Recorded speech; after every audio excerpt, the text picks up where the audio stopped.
Okay, so welcome everybody. Last time हमने प्रमेय के पूर्व रूप खत्म किए थे। So today we start with साध्या साध्यत्व ऑफ प्रमेय। सो प्रमेय के तीन प्रकार होते हैं: कफज प्रमेय, पित्तज प्रमेय और वातज प्रमेय, जो हमने पहले ही देख लिया था सेकेंड ईयर में और थर्ड ईयर में हमने रिवाइज कर दिया था। पिछली बार हेमल मैडम ने आपको प्रमेय के प्रकार के बारे में भी थोड़ा सा लेक्चर ले लिया था। तो प्रमेय का साध्या साध्यत्व हम देखते हैं। इन्होंने कहा है all shlokas in read have to be by hearted. So साध्या कफोत्तः दशा, साध्या कफोत्तः दशा, पित्तजा षट याप्या, न साध्या पवन चतुष्का। कफ वाले जो 10 प्रकार के प्रमेय हैं वो साध्य है। पित्त वाले जो 6 प्रकार के प्रमेय हैं वो याप्य है। न साध्या मतलब असाध्य। पवन चतुष्कः, पवन चतुष्क मतलब पवन मतलब वात, वात के जो 4 प्रकार के प्रमेय हैं वो असाध्य है। तो कफ वाले 10 साध्य, पित्त वाले 6 याप्य और वात वाले 4 असाध्य। अब फिर उन्होंने उसका कारण दिया है। कफ वाले जो 10 हैं वो साध्य इसलिए हैं क्योंकि समक्रियत्वात्। समक्रियत्वात् का मतलब है कि कफ की जो भी चिकित्सा है वही चिकित्सा कफ से होने वाले जो 10 प्रमेय मतलब कफ से होने वाले जो 10 प्रमेयों के दुष्य हैं। दुष्य अगर आपने देखा तो दुष्य में क्या है? मेद, अस्त्र, शुक्र, अंबु, वसा, लसिका, ये सब आप धातु प्रधान दुष्य हैं, जिसमें आप धातु या जल महाभूत का कंटेंट ज्यादा है और सेम जल महाभूत का कंटेंट कफ में भी ज्यादा है।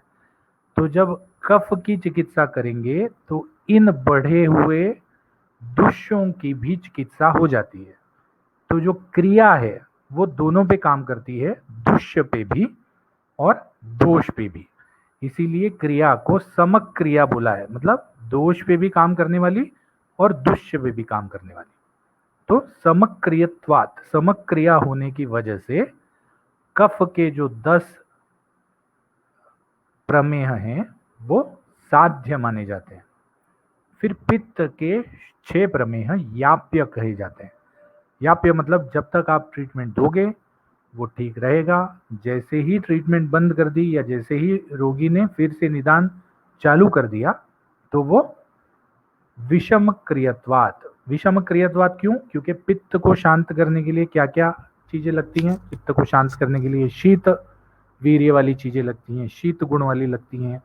उसके बाद पित्त लघु होता है तो गुरु गुण वाली चीजें शांत करने की लगती है। लेकिन ये जितने भी आप धातु वाले दुष्य हैं, ये दुष्य जो हैं वो शीत क्रिया से, गुरु द्रव्य से बढ़ जाते हैं, इनमें वृद्धि हो जाती है या इसमें दूषण ज्यादा हो जाता है। तो क्रिया जो है वो विषम है। मतलब या तो आप दोष की चिकित्सा कर सकते हो या तो आप दुष्य की चिकित्सा कर सकते हो। दोष की चिकित्सा से दुष्य बढ़ जाएगा और दुष्य की चिकित्सा से दोष बढ़ जाएगा। तो क्रिया जो है वो विषम क्रिया है। इसीलिए दुष्य की चिकित्सा में विषम क्रियत्वात्, विषम क्रिया होने की वजह से पित्त वाले जो 6 प्रमेय हैं इनको याप्य बताया गया है। मतलब आप एक की ही चिकित्सा कर सकते हो तो डिसीज को आप कंट्रोल में रख सकते हो, आप उसको पूरी तरह से रुग्ण को डिसीज फ्री या मुक्त नहीं कर सकते। फिर उन्होंने कहा महत्ययत्वाच्च यथाक्रमेते। यथाक्रम से मतलब पहले समक्रियत्वात् कफ का, विषम क्रियत्वात् पित्त का और महत्ययत्वात् वात का। वात ये सबसे प्रधान दोष है, वो किसी की नहीं सुनता। वात दोष किसी की नहीं सुनता। एक बार वात दोष बढ़ जाता है, सब जगह फैल जाता है, दुष्य को दूषित कर देता है, तो वो आप कितना भी ट्रीटमेंट करोगे तो वो वात दोष शांत नहीं होता इस केस में। तो इसीलिए महत्ययत्वात् मतलब एक एक एक तो महत्यत्वाद का ये मीनिंग ले सकते हैं कि वात दोष के बारे में बताया है। दूसरा मीनिंग ये ले सकते हैं कि हमने शुरुआत में ही देखा था कि कफज, पित्तज और वातज ये तीनों क्रम से आते हैं। मतलब पहले प्रमेह उत्पन्न होते वक्त कफज प्रमेह जैसे सिम्टम्स दिखेंगे। जब मीडियम कंडीशन में आ जाएगा, किडनी डैमेज हो जाएगी, किडनी में या यूरिन में इन्फेक्शन बढ़ जाएगा, तो पित्तज प्रमेह जो है वो याप्य है। और उसके बाद जब सब धातुओं का बल चला जाएगा, सब धातुओं से कफ निकल जाएगा, सब धातु अपने मतलब हीन बली हो जाएंगे, तो वातज प्रमेह उत्पन्न हो जाता है। तो these are three different stages of the same disease, three different stages of the same disease. तो जब वातज प्रमेह हो जाता है तो it is a severe metabolic syndrome. और इसीलिए शायद ये महत्यत्वाद का ये भी वर्ण मतलब मीनिंग ले सकते हैं कि the disease has progressed so much that now there is no coming back. तो पित्तज प्रमेह याप्य, कफज प्रमेह साध्य और वातज प्रमेह महत्यत्वाद की वजह से असाध्य माने जाते हैं। तो प्रमेय के निदान देखे हमने, प्रमेय के रूप देखे, प्रमेय के साध्यासाध्यत्व देखा। अब हम प्रमेय की चिकित्सा सूत्र पे आते हैं।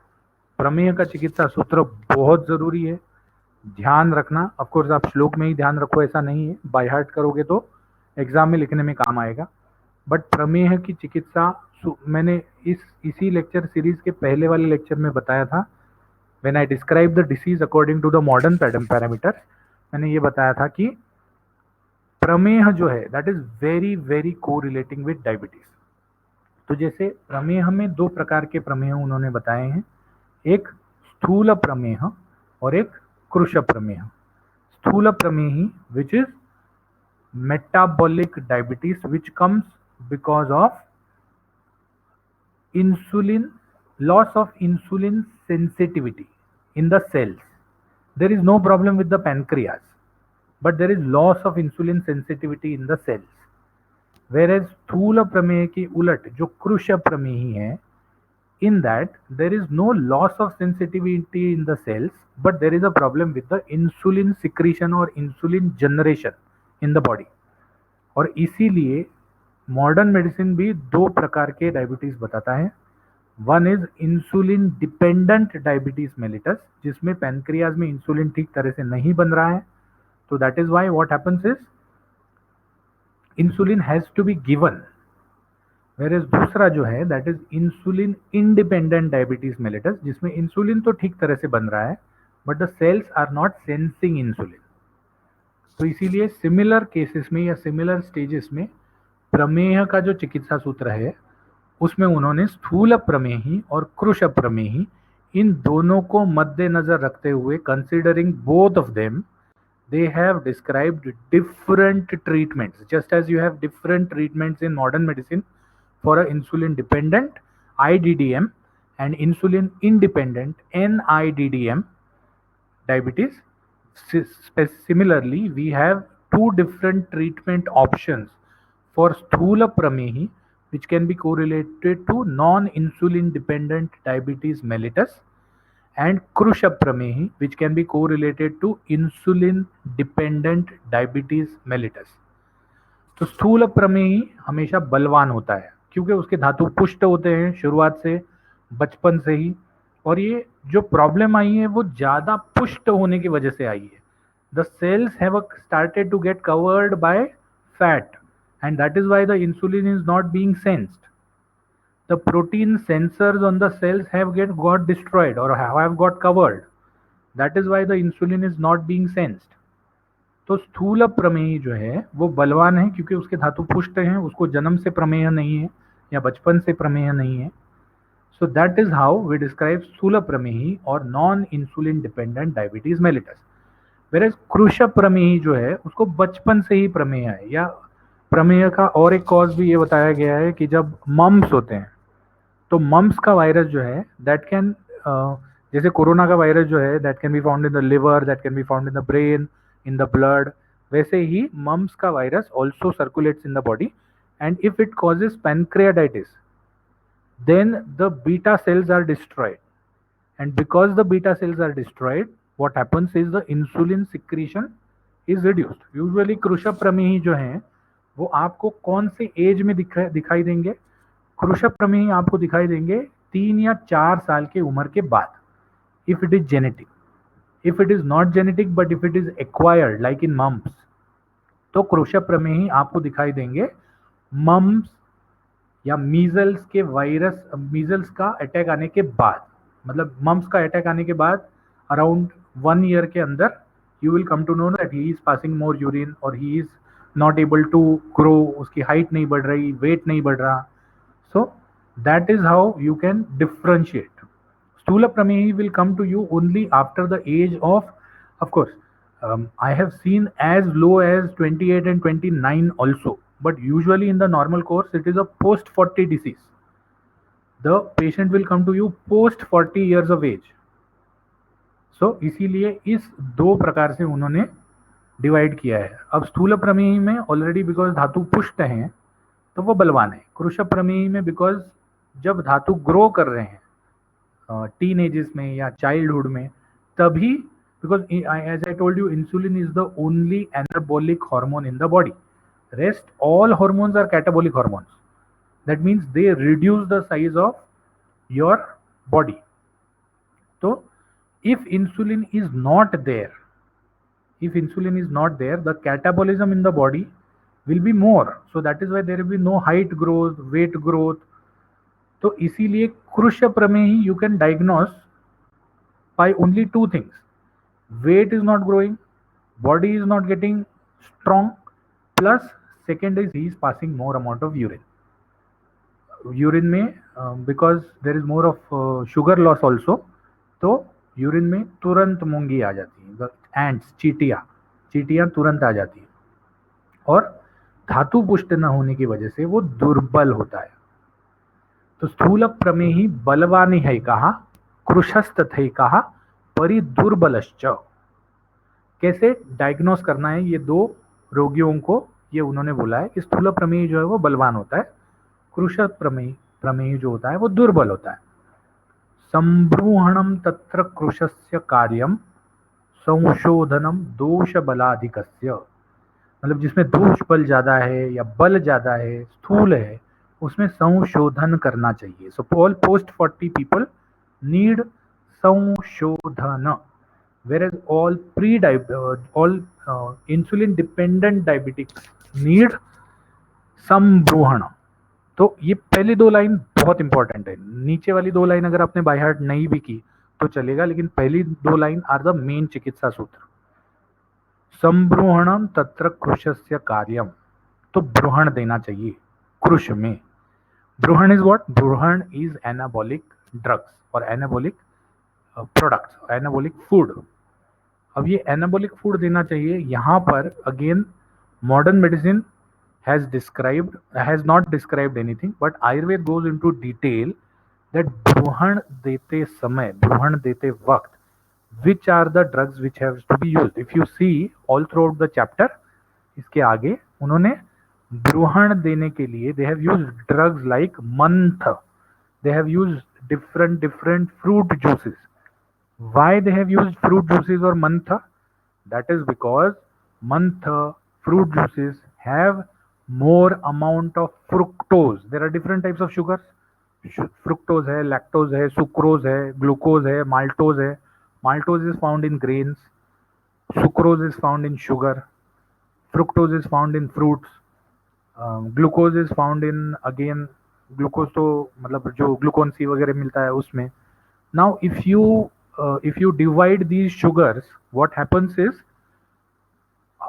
in all these sugars, lactose दूध में होता है, लैक्टोज, सुक्रोज, ग्लूकोज, माल्टोज, ये चारों जो कार्बोहाइड्रेट्स हैं, they are insulin dependent carbohydrates, which means that if sucrose और glucose has to be absorbed by the cells, insulin is required, whereas fructose is the only sugar in the body where which has a insulin independent absorption.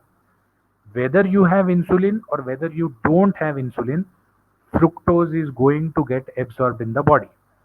तो sales को चलाने के लिए fructose is as good as sugar. Of course, the quantity of fructose required is more, but it is as good as sugar. The cells can utilize fructose, and insulin is not required for its absorption. So that is why in the whole chapter they have mentioned Bruhan by different drugs. They have either mentioned Bruhan by different protein products like मूंग है vegetarian के लिए, या ब्रुष्ट मांस है, मतलब जो भुना हुआ मांस आता है, तो जिसको क्या बोलते हैं, टिक्का टिक्का तो टिक्का वाला जो मांस है वो that is pure protein. Once protein gets into the cells, what happens is the cells have the capability of converting this protein into sugars. But protein should get into the cells. तो ये sugar में convert करने के लिए ब्रूहन में उन्होंने या तो फ्रुक्टोज रिच प्रोडक्ट्स बताए हैं या तो फिर माउस बताया है. वेरेज दोष बल जिस पेशेंट में ज्यादा है, जो स्थूल प्रमेही है, उसमें उन्होंने संशोधन बताया. अब संशोधन में क्या होगा? संशोधन में 7 दिन पहले तो दोष निकाला जाएगा, उसके बाद 7 दिन का उपवास होगा, मतलब एज गुड एज उपवास. जब संसर्जन क्रम देते हैं तो the body fat is utilised. That is how the cells covering with fat gets reduced, and that is why the insulin sensitivity increases. So if you are we will dedicate 5 minutes of this lecture for any queries in the last. फिर उन्होंने बताया है कि ब्रूहण कैसे देते हैं या संशोधन कैसे देते हैं. तो उन्होंने कहा कि स्निग्धस्य योगाः विविधः प्रयोज्या. अलग अलग मंत्र या अलग अलग फ्रूट्स के रसों को स्निग्ध चीजों के साथ मिक्स करके दे दो. Now again, because there is less amount of insulin, fat is not going to get absorbed, because fat absorption is again related to insulin. तो इसीलिए कृश प्रमेय में आप आराम से स्निग्ध चीज दे सकते हैं, कोई टेंशन नहीं है. लेकिन वही अगर आपने स्थूल प्रमेय में स्निग्ध चीज दी तो that fat is also going to get absorb, which is going to cause more problems in sugar metabolism और शुगर एब्जॉर्प्शन. तो इसीलिए स्निग्धस्य योगाः विविधा प्रयोज्या संब्रूहण के लिए. और संशोधन के लिए कल्पोपदिष्टा मल शोधनाएं, कल्प स्थान में बताए हुए अलग अलग वमन विरेचन के जो कल्प हैं, कल्पोपदिष्टा कल्प में बताए हुए या कल्प में जिसका उपदेश किया है कल्प स्थान में, तो कल्पोपदिष्टा मल शोधनाय, शरीर से दोष निकालने के लिए या विरेचन देने के लिए या वमन देने के लिए कल्प स्थान में बताए हुए अलग अलग चीजों को आपको यूज करना है. और यूज करके क्या करना है? ऊर्ध्वम तथा अधश्च मलापनीते, पहले ऊपर से या नीचे से मल या दोष को निकाल दो. मल अपनीते मतलब निकाल देना, अपनयन मतलब निकाल देना. तो ऊर्ध्वम तथा अधश्च मलापनीते, वो संधि हो गया है, मलेपनीते मतलब संधि हो गया है वो. तो मलापनीते मेहेशु संतर्पणम एव कार्यम. ऊपर उन्होंने ब्रूहण लिखा, नीचे उन्होंने संतर्पण लिखा. तो एक बार ये मल या ये दोष जब आप शरीर से निकाल दोगे, उसके बाद प्रमेह, इवन स्थूल प्रमेही में भी संतर्पण के कार्य से चिकित्सा करनी चाहिए या संतर्पण से अन्न देना चाहिए. So this is what is the प्रमेह चिकित्सा सूत्र. रोगियों को 2 कैटेगरी में डिवाइड कर दिया, स्थूल प्रमेही, कृश प्रमेही, क्योंकि एक में बल होता है एक में बल नहीं होता. कृश प्रमेही को उन्होंने संब्रूहण दे दिया, संब्रूहणम तत्र कृशस्य कार्यम. स्थूल प्रमेही में उन्होंने संशोधन दे दिया. संशोधन कैसे दिया? संशोधन दिया कल्प स्थान में अलग अलग जो कल्प दिए हैं वमन विरेचन के, उनसे दिया. तो ऊर्ध्वम तथा अधश्च मलापनीते, और एक बार मल निकाल दिया, दोषों को शांत कर दिया, उसके बाद मेहेशु संतर्पणम एव कार्यम. फिर उसके बाद उस पेशेंट का आप संतर्पण करो. ध्यान रखिए यहाँ पर संब्रूहण वर्ड नहीं यूज हुआ है, संतर्पण यूज हुआ है. मतलब I don't know who taught you ये तर्पण संतर्पण ये अध्याय जिसने आपको पढ़ाया है, तर्पण एंड ब्रूहण आर टू डिफरेंट थिंग्स. ब्रूहण is the size is increased, तर्पण is the functionality is increased. So the functionality of the धातु is increased, not the size. तो संतर्पण में द धातु का जो बल है उसको वापस किया जाता है, और ब्रूहण में धातुओं का जो शेप साइज है वो बढ़ा दिया जाता है. तो इसीलिए संब्रूहण और संतर्पण ये दो अलग अलग चीजें हैं. तो स्थूल प्रमेही में एक बार उसका मलशोधन हो जाएगा, एक बार उसका संसर्जन हो जाएगा, उसके बाद उनको संतर्पण ड्रग्स देने हैं. सो दिस इज द प्रमेह चिकित्सा सूत्र. उसके बाद अपतर्पण नहीं देना है. क्यों नहीं देना है? क्योंकि अपतर्पण से वात वृद्धि होती है. कफ या पित्तज प्रमेह ही साध्य या याप्य होते हैं. अगर इसमें हम वात वृद्धि कराएं तो एक की जगह पर दो दोष हो जाएंगे, और फिर क्या हो जाएगा? गुल्म, क्षय, पस्तिशूल, मूत्रग्रह, ऐसे वात जो असंशोध्य है. अब they are not mentioning only the generalise treatment, they are also mentioning the specific treatment. ऐसा हो सकता है कि डायबिटीज किसी ऐसे पेशेंट को आया जो पोस्ट 40 है, लेकिन जो असंशोध्य है. असंशोध्य मतलब वृद्ध है या स्त्री है, मतलब जो प्रेग्नेंट वुमन है, तो वो असंशोध्य है. तो असंशोध्य व्यक्ति में अगर डायबिटीज आ जाता है, this line is very specific for pregnancy diabetes mellitus. There is a diabetes which also comes in pregnancy. Many of the times it goes away after pregnancy, but in pregnancy it is present. So pregnancy induced diabetes mellitus, PIDM. तो ऐसे व्यक्ति में आप संशोधन चिकित्सा नहीं दे सकते. तो ऐसे असंशोध्य में उन्होंने कहा है कि संशमन चिकित्सा कीजिए, मतलब for the time being manage it, for the time being manage it. और संशमन चिकित्सा करने के लिए उन्होंने वही चीजें लगाई हैं. देखो, कषाय रस युक्त बताया है, लघु भक्ष लघु भोजन बताया है. क्यों? बिकॉज कफ बढ़ना नहीं चाहिए, उस समय पे कफ बढ़ना नहीं चाहिए. फ्रूट्स और ये सब चीजों के मंड बताए हैं. मंड क्यों? क्योंकि वो लघु होते हैं, गुरु नहीं होते. तो इसीलिए मंड, कषाय, लघु भक्ष, इनसे आपको उस टाइम पे मैनेज करना है. आपको कोई ब्रूहण नहीं देना, आपको कोई मीठी चीज नहीं देनी, but you have to manage it with मंड, कषाय एंड लघु भक्ष. धान्यों में अब सभी धान्य, वैसे मेरे हिसाब से तो सभी धान्य डायबिटीज में बुरे हैं. ठीक है, डायबिटीज में when I had diabetes, I also had diabetes around two years back. I followed all this and I have reversed my diabetes totally. ठीक है, तो सभी what I did, I stopped taking all sorts of grains. I don't take rice, I don't take wheat. कभी कभी ले लेता हूँ, but otherwise for a period of 9 months I had stopped all grains. I used to eat only dals and your sabji and भुना हुआ या तला हुआ चीज, but that also not with carbohydrates. मतलब पोटैटो का भजिया नहीं. भजिया किसका? भजिया हम खाते थे, बैंगन का भजिया खाते थे, पालक का भजिया खाते थे, without any carbohydrates, only fat. तो grains are all sorts of damaging for diabetic patient, but there is one grain which helps diabetic patients. That is because that is laghu, that is very difficult to digest, and लघु होने की वजह से कफ को कम करता है, पित्त को भी कम करता है, और वात को भी कम करता है अपने प्रभाव से.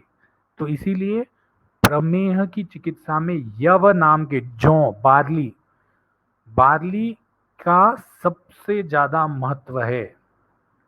तो यव चूर्ण का बहुत जगह पर उन्होंने ट्रीटमेंट में यूज किया है.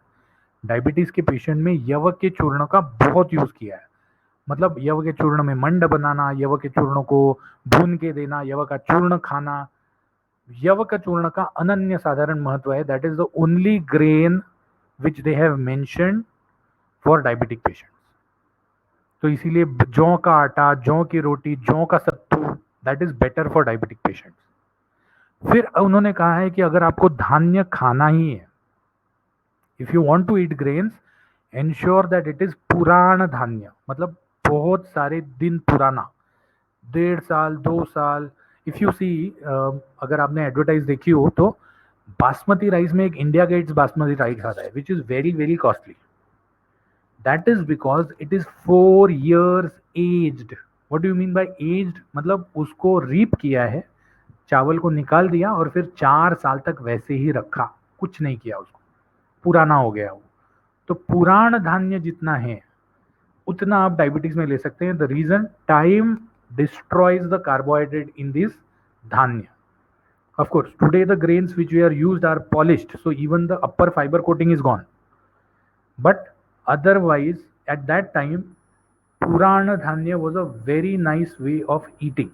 Rather, not only Purana Dhanya, एक बहुत ही इरिटेटिंग चीज भी इसमें लिखी है इसी अध्याय में। इफ यू रीड द अध्याय एट सम टाइम, उन्होंने कहा है कि गाय भैंस घोड़ा इनको आप धान्य खिलाओ, ठीक है। धान्य खिलाने के बाद लेट देम, मतलब उनको मल पास करने दो, फिर उस मल को धो दो।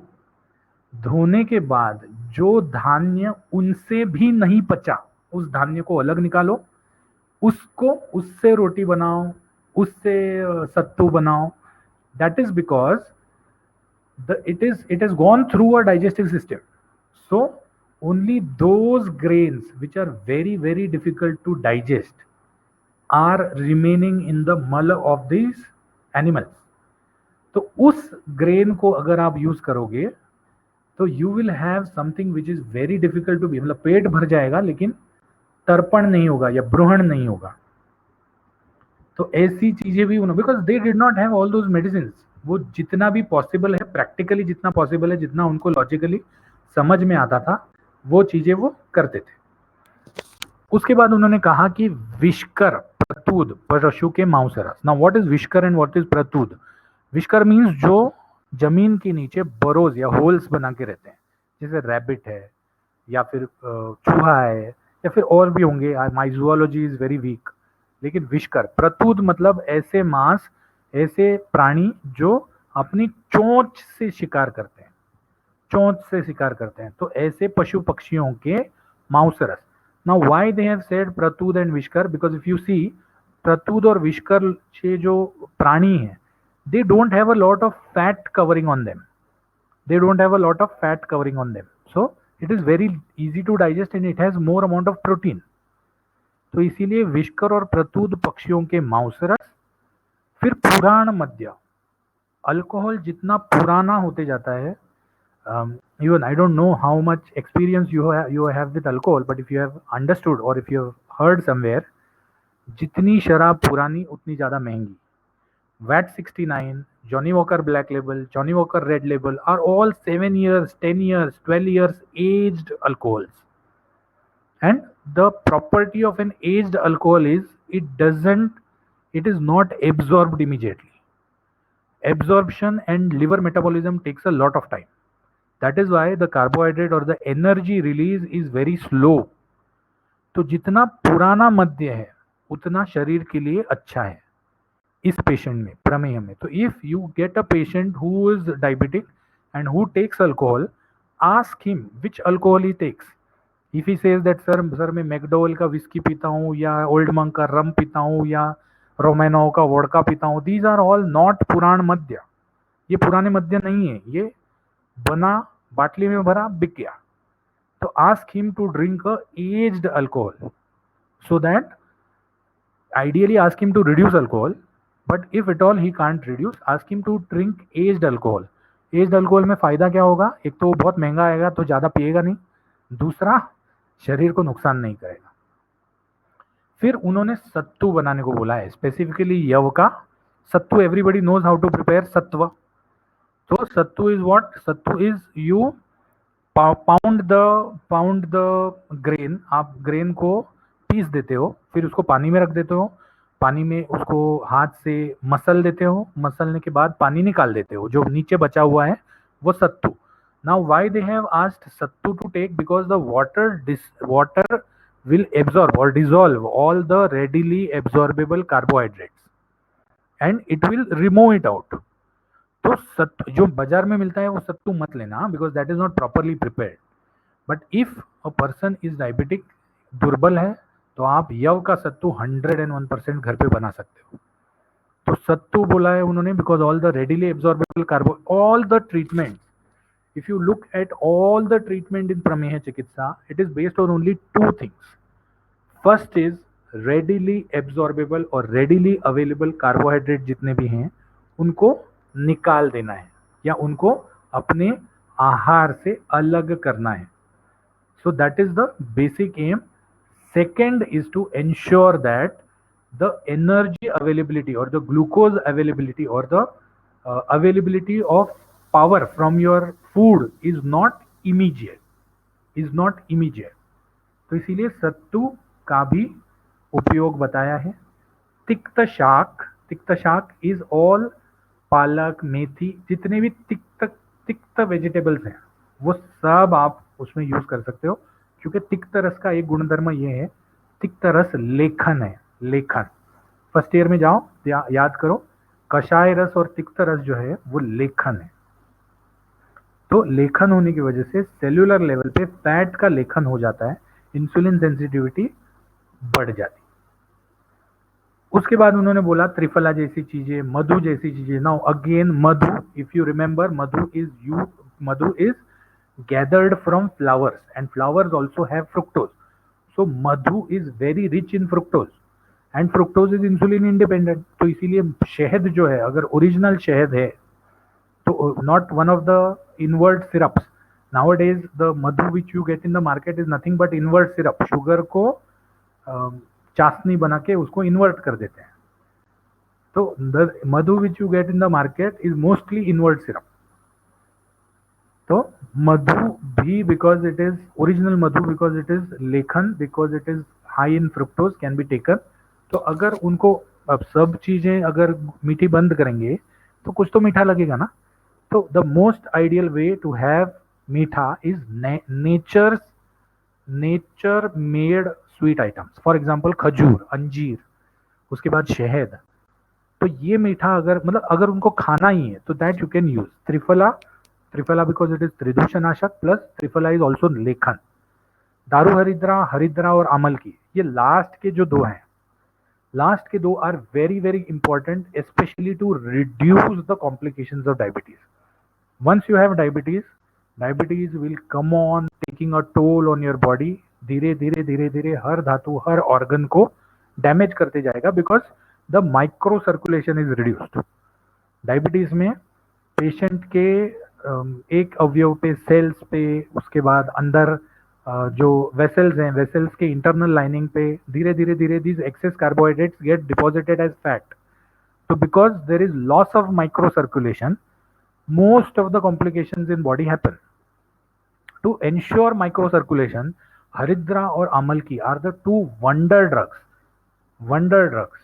so that it is ensured that diabetes तो है, चलो इंसुलिन का प्रॉब्लम तो है, but at least the complications are taken care of. हरिद्रा और अमल की इसीलिए मेहेशु धात्री निशा कहते हैं. धात्री इज अमल की, निशा इज हरिद्रा. मेहेशु धात्री निशा. तो all these are part of प्रमेह चिकित्सा एंड द होल चिकित्सा is based on, first is शोधन especially for a stool patient, lekhan especially for a stool patient, saushaman for a patient who is stool but asaushadya, and laghu santarpan. विरुक्षण is also a part of, विरुक्षण को यहाँ लिखना चाहिए था लेखन के बाजू में. तो विरुक्षण is also a part for a स्थूल पेशेंट एंड लघु संतर्पण is for a patient who is not स्थूल. तो उन्होंने अलग अलग ड्रग्स दिए हैं, कफज प्रमेह में उपयुक्त हैं. I am not going to explain, I am going to give this slide to you anyway. पित्तज प्रमेह के कुछ ड्रग्स. अब इसमें कफज और पित्तज में बहुत सारे कॉमन है, जैसे देखो मुस्ता इज कॉमन, पाठा is common, Arjun is common, हरिद्रा इज कॉमन. तो आप कोई भी 10 कॉमन वाले भी यूज कर ध्यान में रखो. पित्तज में भी वही लिखो, कफज में भी वही लिखो, कोई प्रॉब्लम नहीं. वातज प्रमेय में, ना वातज प्रमेय इज व्हाट, वातज प्रमेय इज असाध्य. तो वातज प्रमेय में एक्चुअली जो ट्रीटमेंट पॉसिबल ही नहीं है या ये नहीं है, but still if you want to give treatment in वातज प्रमेय, दे हैव मेंशन्ड कि इन्हीं 10 कषायों को सिद्ध घृत और तेल के साथ प्रयोग कीजिए।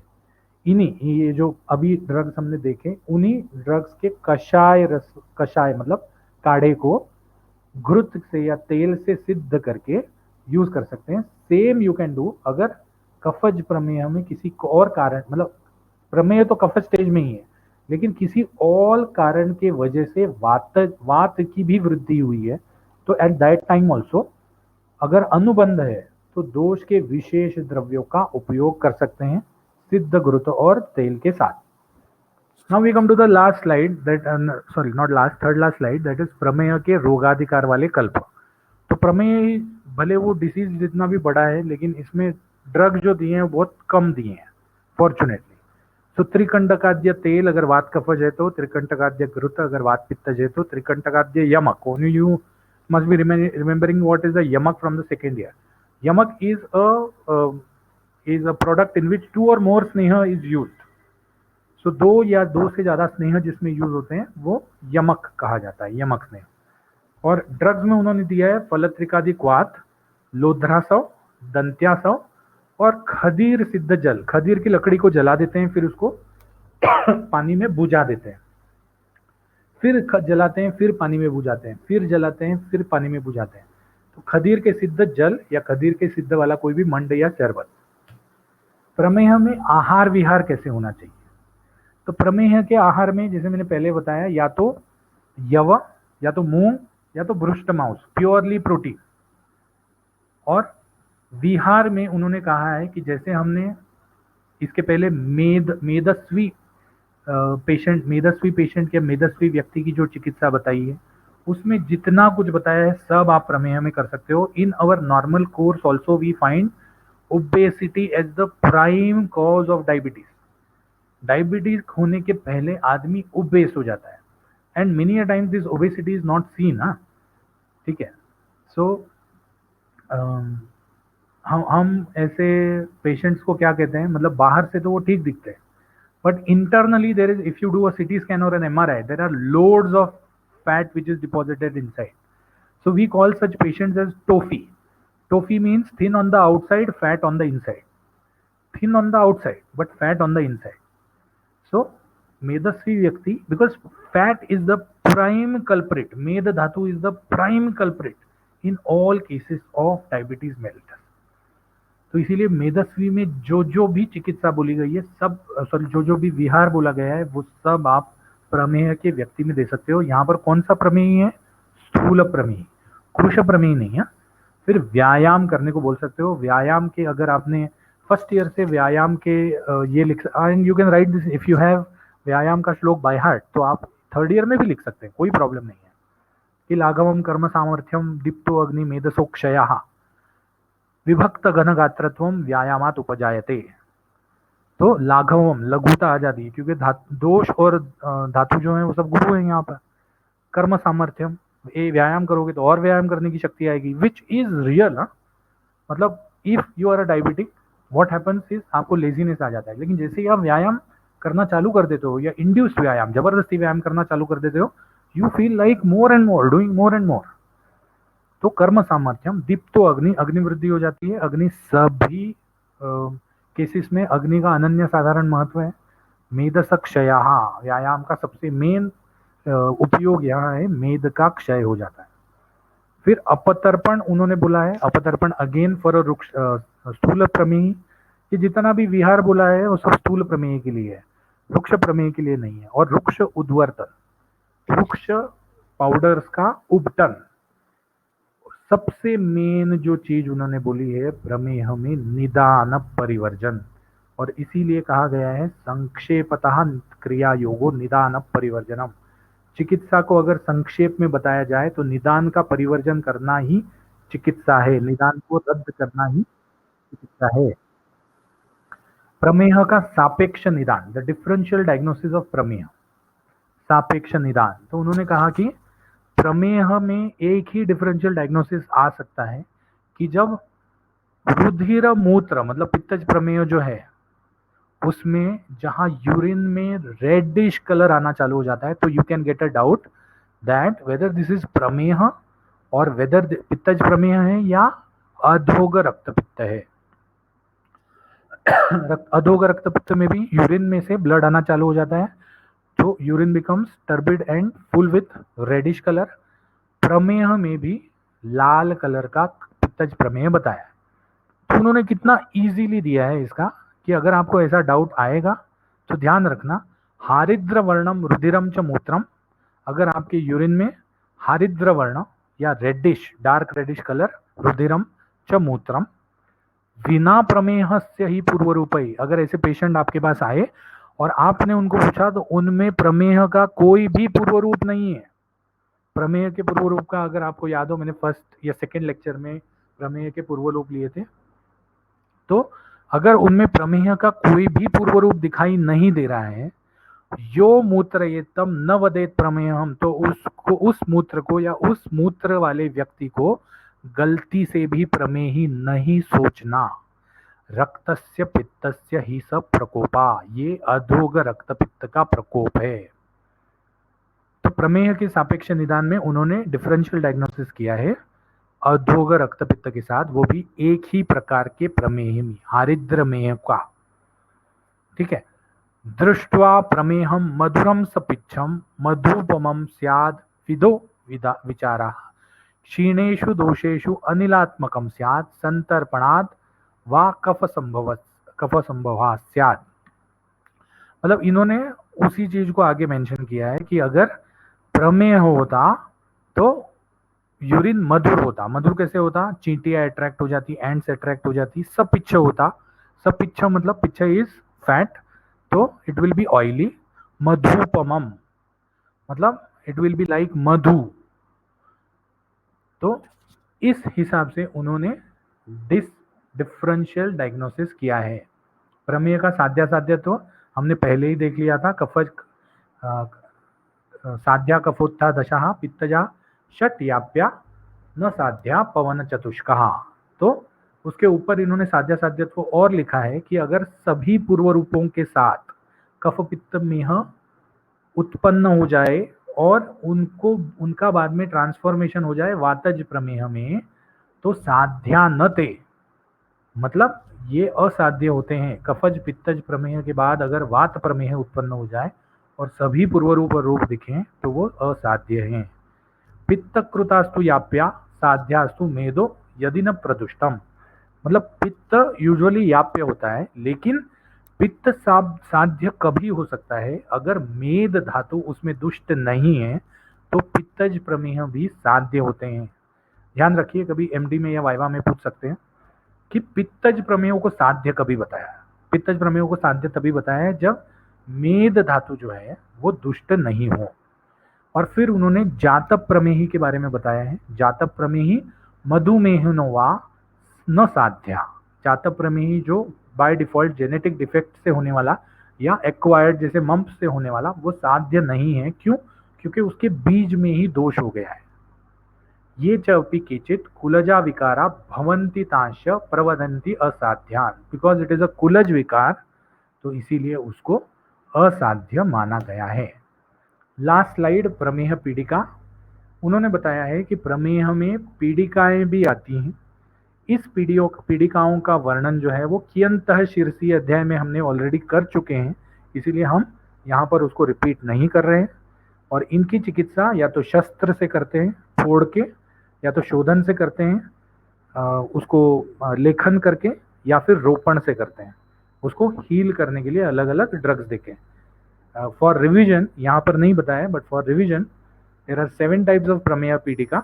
इसमें से 3 जो हैं वो कफज हैं, 4 जो हैं वो पित्तज हैं। कफज वाली जो है वो शराविका, कच्छपिका और जालिनी। पित्तज वाली जो है वो सर्षपिका, अलची, विनीता और विद्रदी।